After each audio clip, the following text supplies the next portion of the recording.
पात, पात नाम शब्द सुने हैं? पात और पंगत ये दो एक ही चीज़ है।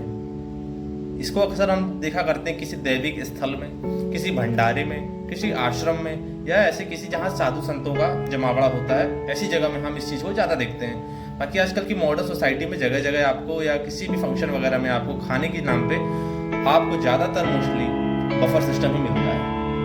पात आपको देहाती गांव में मिल जाएगा, बल्कि किसी आप देहात तरफ जाओ, अगर वहाँ शादी ब्याह कुछ भी अगर अच्छे खुशी का मौका है तो वहाँ आपको ज़्यादातर पात पंगत देखने को मिल जाएगी। फॉर एन एग्जाम्पल, अगर आप भंडारा भी करवाते हो, भगवान का भागवत कीर्तन करवा दिए या राम कथा करवा रहे हो, कुछ भी आप करवा रहे हो, तो जब आप भंडारा करोगे तो उसमें आप जो है ना पात बैठा के खाना खिलाओगे।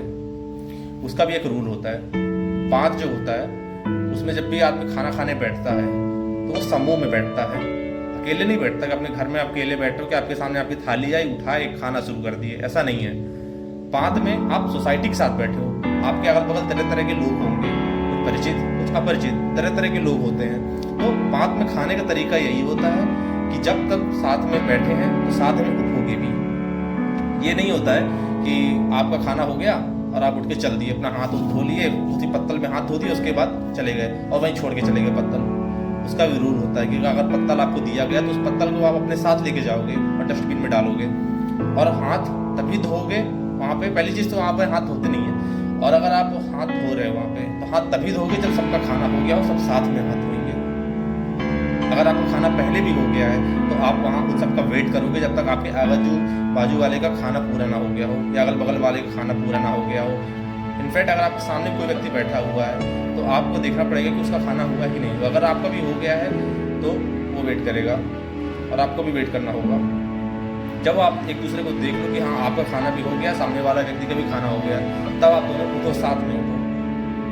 ये होता पात का रूल। अक्सर जो आजकल के यंगस्टर्स हैं वो यही गलती करते हैं कि किसी भी अगर धार्मिक स्थल पे जाते हैं, भंडारे में जाते हैं, मंदिर में जाते हैं, तो वो अपना हाथ धो लेते हैं खाना खाने के बाद तुरंत, क्योंकि ऐसा नहीं करना चाहिए। इससे पता चलता है कि सामने वाला व्यक्ति मूर्ख है।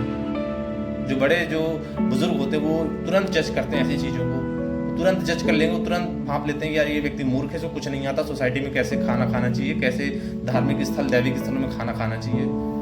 इसलिए अगर आप पंगत पात कहीं भी खाना खाने बैठे हैं तो आप ये मत भूलिएगा कि आप सोसाइटी में बैठे हुए हैं, आप किसी पब्लिक प्लेस में बैठे हुए हैं, और उसका ये रूल होता है एक सबके साथ बैठिए, सबके साथ उठिए। खाना हो गया है तो वेट करिए जब सबका खाना हो जाए, सब लोग एक साथ। हाँ, एक बात और है, जब भी ये लोग उठेंगे तो आपस में डिस्कशन करेंगे क्या उठा जाए कि उठा जाए, ये बात बोल के ही वो लोग उठते हैं। जैसे फॉर एग्जाम्पल, अगर जैसे मेरे बाजू में कोई व्यक्ति बैठा है, इधर कोई व्यक्ति बैठा हुआ है, तो मैं उससे पूछूंगा चले उठे उठे, ऐसे करके मैं उससे पूछूंगा अगल बगल, तब जाके मैं अपना पत्तल छोड़ूंगा और मैं उठूंगा, फिर अपना पत्तल उठा के जाऊंगा साथ में। तो इसलिए जब भी कभी भी आप किसी भी मंदिर या किसी भी दैविक स्थल में या किसी यज्ञ में कहीं भी हो, किसी गांव देहात में भी अगर आप हैं, अगर आप पत्तल में खाना खा रहे हैं या पात पंगत में बैठ के खाना खा रहे हैं तो साथ में ही उठिएगा। अगर ऐसे उठ के चले जाएंगे तो लोग आपके ऐसे इस तरह हीन भावना से देखते हैं आपको, जैसे मान लीजिए आप कोई अछूत व्यक्ति हो। इसलिए अगर आपको अपनी इमेज पसंद हो तो ऐसा मत करिएगा। सबके साथ खाना खाने बैठिए, सबके साथ खाना खाने के बाद उठिए।